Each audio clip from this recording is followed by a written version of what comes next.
fal chyba mówi wam, gdzie jesteśmy. Jesteśmy nad morzem, jesteśmy nad Oceanem Atlantyckim, jesteśmy w Norwegii.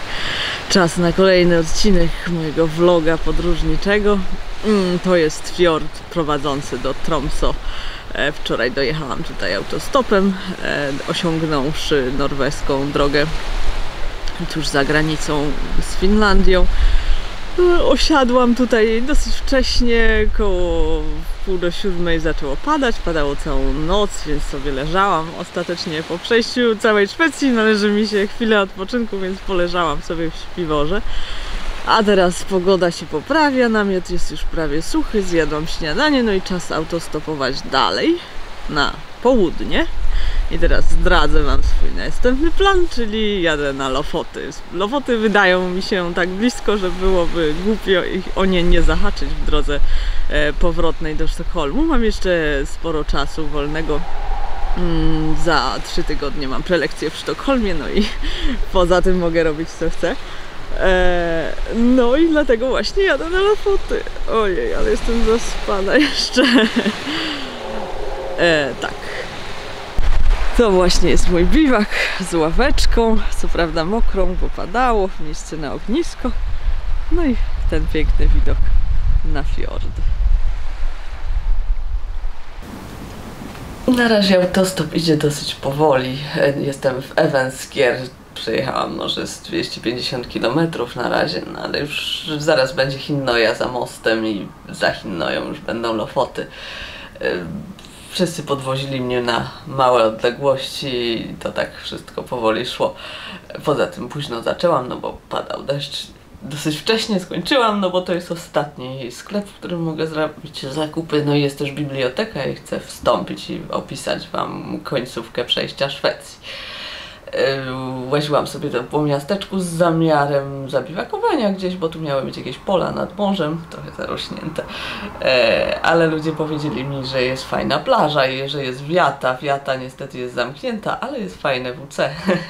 Wiecie, że lubię spać w kiblach, bo jest ciepło, sucho, jest woda i wszystko na miejscu. To tak to właśnie wygląda.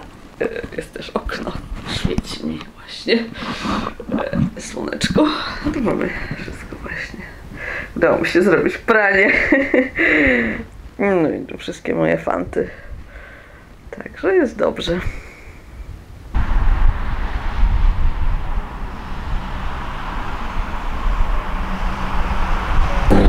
Godzina wstania i ktoś mnie podwiózł 5 km, a teraz muszę przejść przez ten straszliwy most.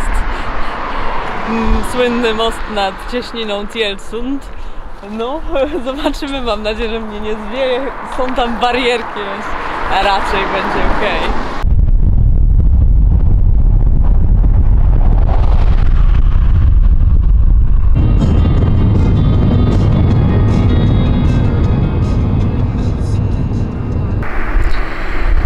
Właśnie ten ostatni samochód to młodzież na Erasmusie z Oslo. Są na wycieczce samochodowej, wzięli mnie aż do miejsca, w którym zacznę swoją wędrówkę. Zobaczymy jak z pogodą, bo ma być fatalna. Póki co jest dobra, jutro ma być dobra. No to lecę.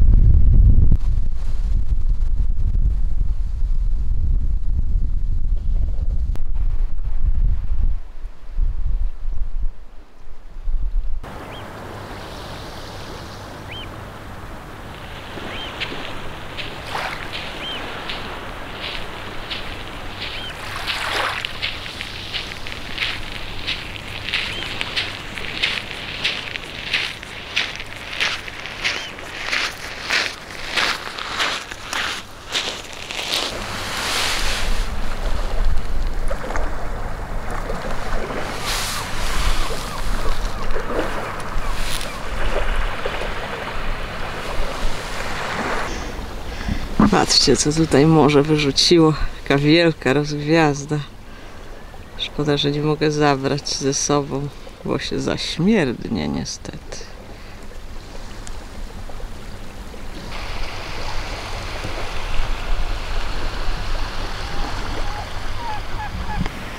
Trzeba przyznać, że całkiem niezłe te lofoty. Ładnie tutaj.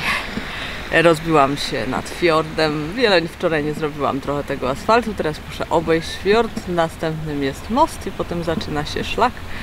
Dzisiaj jest piękna pogoda, prawdziwa rzadkość i ostatni taki dzień, więc cieszę się tym miłym porankiem. Trochę późno wstałam, musiałam odpocząć po tym całym autostopowaniu. Autostopowanie jest męczące, zwłaszcza jak nikt nie chce się zatrzymać i człowiek stoi sfrustrowany, już myśli o tym, żeby wsiąść w autobus.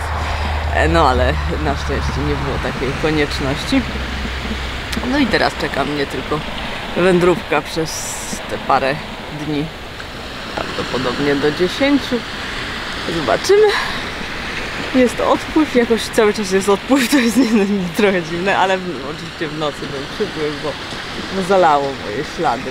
No i wodorosty muszą jakoś funkcjonować, więc musi je woda zalewać. Ale morze jest bardzo spokojne i fiord jest bardzo płytki, jest piaszczyście. Cały ten fiord jest piaszczysty, są piękne plaże co kawałek, więc właśnie na takiej plaży spałam. Więc na razie przyjemnie. Zobaczymy jak będzie dalej. Pewnie będzie trochę wspinania. No cóż, pewnie z kolei w związku z tym będą ładne widoki.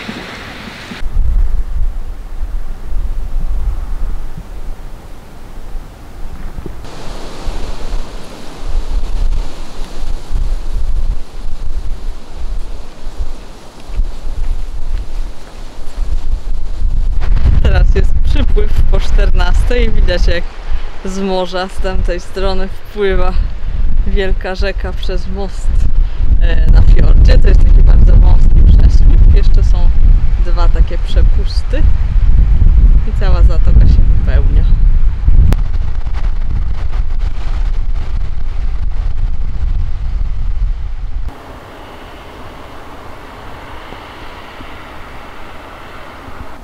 Tutaj miał się rzekomo zacząć szlak w górę, ale są same krzaki, nie ma żadnych śladów ani bytności człowieka, ani żadnych znaków. Jest płot i dalej są owce, a podejście jest mega strome, więc raczej odpuszczam i wracam na drogę. Kawałek dalej był parking i drugi szlak. Ten drugi akurat już istnieje, nawet byli ludzie na tej górce, więc raczej to jest tutaj.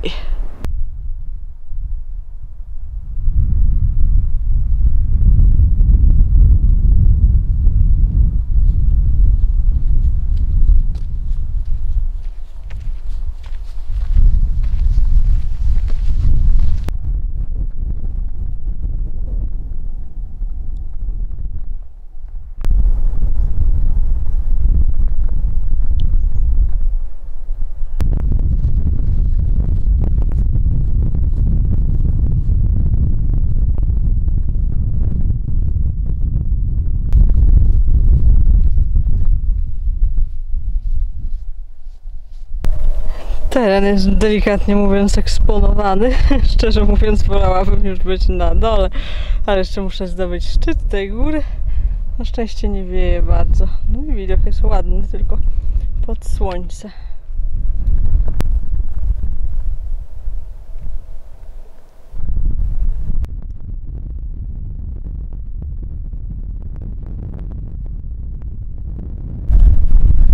Droga w dół stroma oczywiście, ale przynajmniej równomiernie.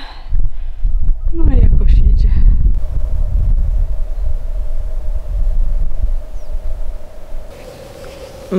Ale mi ta matmura dała w kość, ledwo się zwlokłam. Dobrze, że była ładna pogoda w złą, to bym nie chciała za Chiny ludowe łazić po tych graniach stromych i po tym wiargu na zejściu. Dziękuję bardzo. No, 21:20 zjawiłam się nad morzem, rozbiłam się znowu na plaży. Czy to nie jest jakaś super plaża, bo tu owce chodzą, jakoś tak podmokło jest, ale znalazłam suchy spłachetek. No i na razie jest w porządku. Ma dziś padać po południu, więc muszę się streszczać. Właśnie się pakuję, jest 8:30 już. No to za jakiś kwadrans się ruszę.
Ostatni raz, kiedy filmowałam, to było wczoraj, kiedy schodziłam z góry i zaczął padać deszcz. Potem aparat poszedł do plecaka i potem byłam w Svolvær.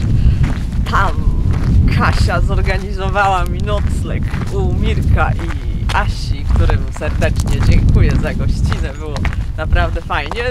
Spędziłam z nimi wieczór. Dzisiaj postanowiłam trochę zmienić koncepcję. Naczytałam się w internecie, jak ten trawers wygląda. Akurat ten odcinek, który planowałam, ma być jakiś absolutnie najgorszy, strasznie stromy. Ja nie jestem fanką chodzenia po stromym. Ja lubię, żeby było w miarę gładko i bezpiecznie. Więc postanowiłam, że w sumie poszeszłam od morza do morza tą pierwszą wyspę, więc niech będzie i jadę na następną. To jest Westfogoja, następna wysepka i właśnie ją przechodzę. Tutaj dojechałam autostopem do szlaku i będę ją przechodzić do następnego morza z powrotem, czyli wyspa numer 2. Myślę, że to nie będzie takie przejście klasyczne, że dla fotów, że przejdę je całe pieszo, że trochę poautostopuję po tych drogach, bo pogoda ma być paskudna i chyba lepiej, żebym w czasie dobrej pogody obejrzała jakieś widoki, a nie żebym waliła asfaltem, a potem miała deszcz w górach. No więc lecimy w górę.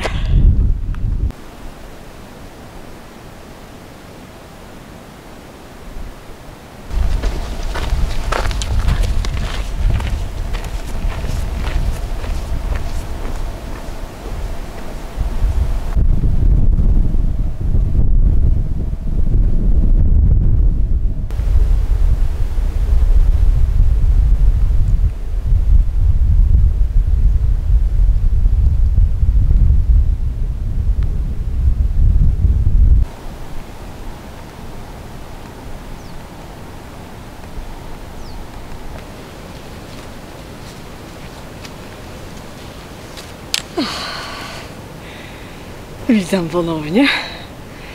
Informuję Was, że zmieniłam plany, nie będę tu niczego trawersować. Szlak, którym szłam rano, był nudny, kiepski, nie podobał mi się. Same owce i owcze bobki, generalnie widok taki sobie. Nie lubię takich miejsc, nie chciało mi się iść tamtym grzbietem. Zeszłam do drogi, złapałam stopa. Przejechałam jedną wyspę niestety, bo ten deszcz, który nadchodzi, trochę mnie pogania, a chciałabym dziś spędzić noc na plaży. Dojechałam już na tą przedostatnią w zasadzie wyspę Moskensoy. Tutaj jest bardzo blisko, tylko 2 km, słynna plaża Kvalviken. Samochodów na parkingu pełno, więc pewnie nie będę tam sama, liczę na zachód słońca. No, tu jest o wiele ładniej. Mamy takie granitowe jak w Yosemite wzniesienia. No i ta plaża, czekam na tą plażę.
Dzień dobry. Biwaki na plaży to jest coś naprawdę fajnego.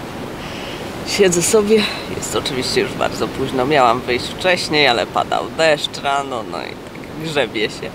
No bo jest tu naprawdę ładnie, szkoda tak od razu stąd wychodzić, ledwo przecież przyszłam. Wczoraj wieczorem widzę Ryten ze swojego przedsionka i z tamtej strony fale morskie się rozbijają. Chcę wejść na Ryten, no ale cały czas czubek jest w chmurach, więc nie wiem jaki to ma sens. Raz się przetarło, ale tylko raz. No. Więc na razie piję poranną kawę. W Szwecji nauczyłam się pić kawę zamiast kakao. No i kontynuuję, bo jeszcze mi zostało, ale to jest moja ostatnia kawa, a w Norwegii wszystko jest takie drogie, że poczekam aż wrócę do Szwecji z zakupem nowej kawy. Zresztą w Norwegii jest jeden podstawowy problem. No, w Norwegii jest więcej problemów, na przykład zła pogoda. Ale tym problemem jest brak mleka w proszku, a ja zawsze piję kawę z mlekiem. No i w związku z tym wczoraj przetargałam przez cały dzień litr mleka w kartonie i dlatego teraz mam cały kubek kawy z mlekiem. A do tego mam ciasteczka, to akurat jest w Norwegii znakomite. Owsiane ciasteczka z czekoladą na deser. Kanapki były z serem, jeżeli chcecie wiedzieć. No i to tak sobie siedzę, jeszcze 6 innych namiotów tutaj było. Bardzo popularne miejsce, no nie tylko ja wpadłam na pomysł, żeby oglądać stąd zachód słońca. Słusznie zresztą, bo był bardzo ładny. No i wszyscy się grzebią, nie tylko ja. 3 osoby poszły na górę.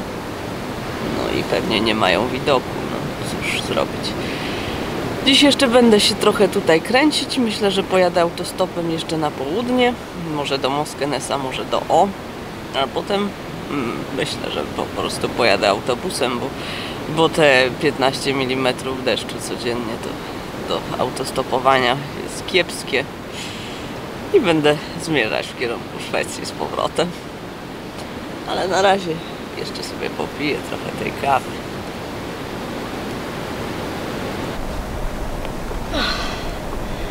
Góry zawiewają. To jest ostatnie miejsce, w którym coś jeszcze dobrze widać. Od czasu do czasu widok znika, ale teraz właśnie widać szczyt Ryten. Jest tam jeszcze jakieś 2 grzbiety dalej, ale tam chmury są przez cały czas. A tutaj mamy ten piękny, wspaniały widok, który musi być wystarczająco dobry. Tak to jest w życiu. Niektóre rzeczy muszą być wystarczająco dobre, żeby być dobre. To jest klucz do zadowolenia. Naprawdę myślę, że ten widok jest bardzo dobry. Tak. A teraz będę musiała zejść do drogi i zobaczę, gdzie pojechać dalej. Może jeszcze gdzieś wejdę, może gdzieś w ładnym miejscu znowu zabiwakuję. Mam taką nadzieję szczerą. Ta część Lofotów jest naprawdę imponująca.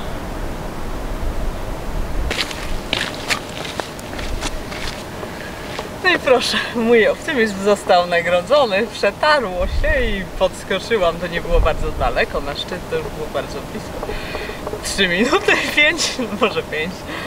No i jest na szczycie widok, ale nie taki dobry jak tam, bo nie widać już plaży, widać tylko koniec lądu, ocean i te ostatnie grzbiety trawiaste.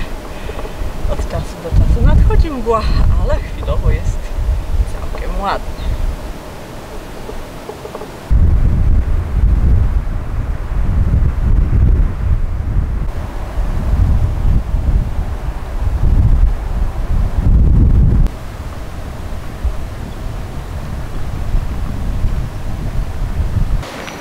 Dojechałam do Rejne. Niewiele tutaj chyba wskóram i chyba niedługo rozbiję namiot. Pogoda jest taka, jaka widzicie, czyli pada deszcz. Tam z tyłu jest ta góra, na której są schody. Można wejść po schodach na szczyt i oglądać piękny widok, ale chwilowo tak się zaniosło, że widoków żadnych nie ma. W WC dziś nie będę spać, bo WC kosztuje 5 koron, a ja nie mam w ogóle gotówki norweskiej, więc nawet jakbym chciała dać te 5 koron, to nic z tego nie będzie.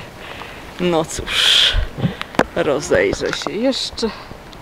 A tak tutaj jest.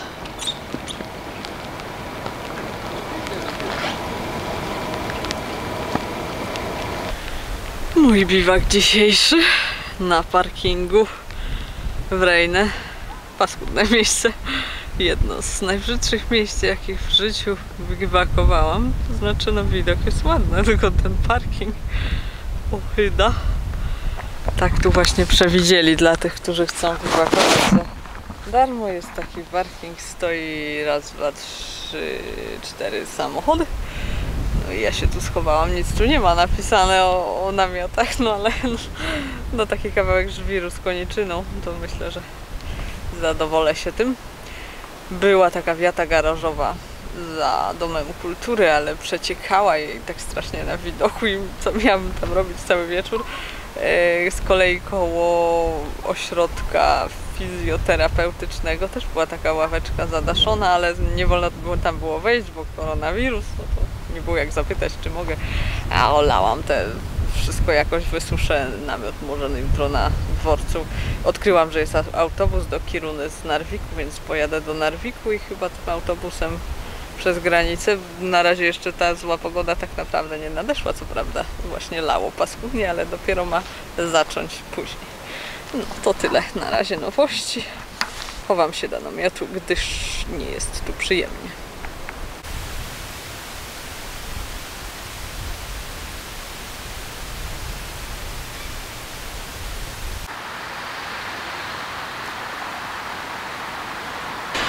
Dojechałam tym autobusem z Rejne do Narwiku. Nikt nie sprawdzał, czy mój bilet stracił ważność, czy nie, na szczęście. Ale z tą Norwegią same problemy. Po 5 latach truchajków zgubiłam swoją gumkę do włosów i teraz mam taką recepturkę. No straszna sprawa, byłam do niej przywiązana, bo właśnie miałam ją na wszystkich 5 truchajkach i teraz przyszła na nią kryska, już jej nie mam, chyba została w tym autobusie. Cóż, do domu mam dalej niż na biegun północny. Na biegun północny jest 2407 km, do Warszawy 2326, ale do Cieszyna z Warszawy to jeszcze dobre 350 albo 400, więc tak, na biegun mam bliżej. A na razie rozejrzę się po mieście i sprawdzę, czy rzeczywiście odjeżdża i gdzie odjeżdża autobus do Szwecji. Jest autobus, odjeżdża z dworca, więc już wszystko powinno być dobrze. Wygląda dworzec, wszędzie są jakieś pozostałości po wojnie, to wygląda jak jakaś stara bomba. Jak znacie się na militariach, to pewnie wiecie. Ja nie bardzo. No cóż, wiele w tym Narwiku nie ma. Przeszłam się główną ulicą, byłam w sklepie, łosoś był w promocji, więc przez najbliższe 5 dni będę jadła łososia w zupie, ale zupę muszę kupić po szwedzkiej stronie, bo tutaj takich nie mają. No i znalazłam moje ulubione cukierki truskawkowe z lukrecją w środku, które ostatnio widziałam w Finlandii, zawsze przywożę je z Finlandii i od dawna ich nie jadłam, więc się cieszę. No i czekam na ten autobus i wybieram się do Abisko Estra, ponieważ wiem, że tam jest miła stacja kolejowa, w której mogę się kimnąć. A jutro pojadę dalej pociągiem i autobusem, ale to już będzie następna historia, więc w następnym odcinku dowiecie się, gdzie się wybieram dalej, bo nie jadę prosto do Sztokholmu, tylko jeszcze się w jednym miejscu zatrzymam. No to na razie do zobaczenia.